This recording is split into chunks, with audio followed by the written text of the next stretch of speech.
Morning. I do not know with other languages, but in Filipino, words with the same spelling may mean two different things. For example, yung salitang supot means bag. Pero pag iniba mo yung accent, ginawa mo itong supot, that's different thing. That's uncircumcised. You know, may kwento, merong isang pari na nagmisa sa Tagalog, hindi siya familiar sa Tagalog, ang gospel ay tungkol sa pagsusugo ng Panginoon sa mga alagad. Ang sabi ng pare, huwag kayong magdala ng anumang supot. No, mahirap malaman nyo kung sino, no? But the meaning is supot.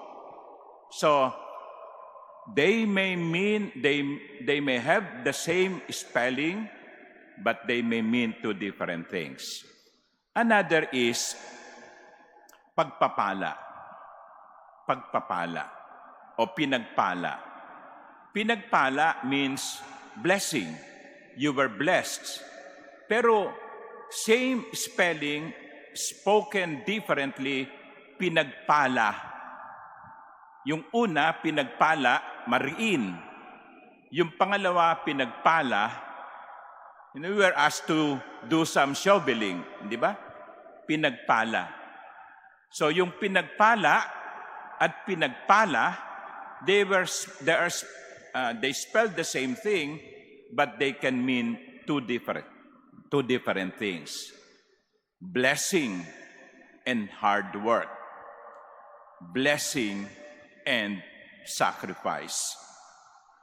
Our gospel this morning combines blessings and woes. Blessed are you who are poor. Blessed are you who are weeping now. And then, towards the latter part of the gospel, woe to you who are filled now. Sawimpalad kayong mga mayayaman, pinagpala kayong mga mahihirap. It looks like there is a distinction or separation between the two, blessings and woes. But my dear sisters and brothers, if you come to think of it, sometimes in a person, he may be experiencing both blessing and woe. Right? Yung tao, pinagpapala, pero kasabay noon, siya'y pinagpapala. Alam naman natin yan, karanasan natin yan na tayo'y binabasbasan ng Panginoon, pero madalas yung pagbabasbas na yon ay may kasamang pagsasakripisyo. Some people would just like to focus on the blessing. They don't want the woes.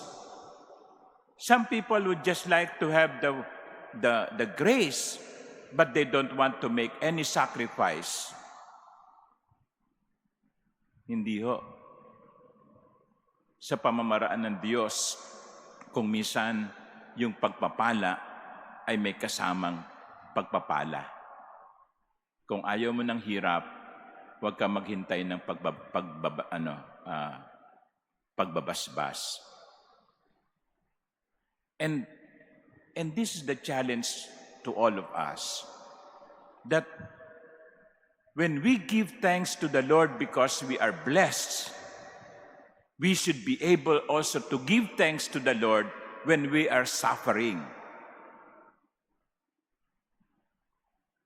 Ito yung madalas kong sabihin, mahal natin ng Diyos kapag ang lahat ay maganda na nangyayari. Maganda ang nangyayari sa buhay natin, tayo ay binabasbasan, sinuswerte tayo.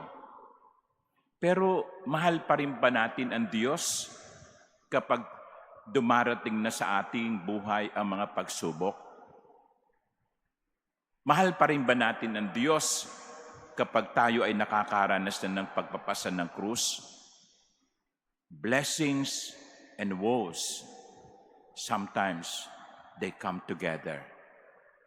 Ang pagpapala kumisan may kaakibat na pagpapala. One without the other cannot be. Kaya nga, mga minamahal kong kapatid, sa umagang ito, yan ang biyayang hilingin natin sa Panginoon. Lord, bigyan mo ako ng pagpapala. Pero sana, huwag kong tanggihan ang mga pagpapala. Amen.